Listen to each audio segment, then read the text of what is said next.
Tạm dịch là cô gái Hơ Mông vùng cao ạ. Xin mời quý vị chúng ta cùng thưởng thức ạ.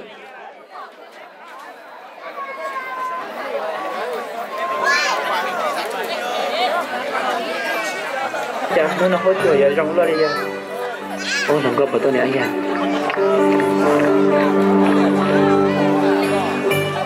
Trong có tôi này à. Wow, sexy quá luôn. Ay à, cứ tốt tôi cần nữa. Wow, chả sexy quá luôn. Trời ai cái gì?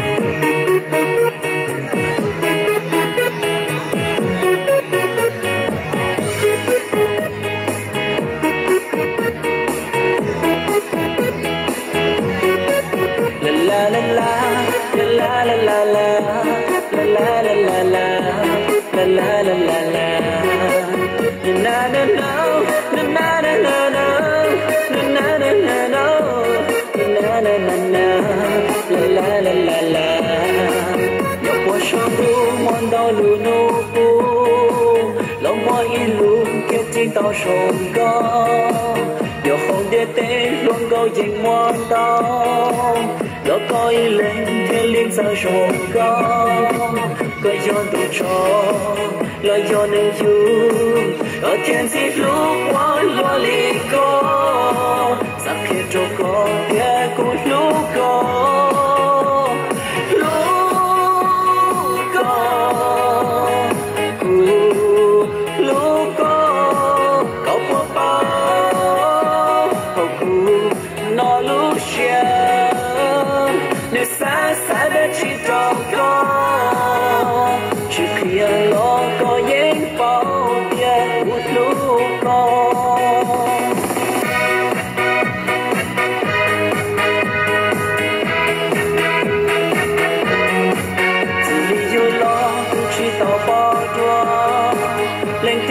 chúa sống con bao lì con tôi chỉ tôi đoán đến kia hay luôn gì sẽ xin vào con một mùa sau mong gió tao có lỡ lúc trời cứ giờ sống xe giờ tiền có thể nhau của tao có giờ chỉ gió giờ chín chia lên đường gì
chúa sống con bao lì con tôi chỉ tôi đoán đến kia hay luôn gì sẽ xin vào con của mùa gió mong gió tao có lỡ lúc trời cứ giờ sống xe giờ tiền có thể nhau của tao có giờ chỉ gió giờ chỉ thiên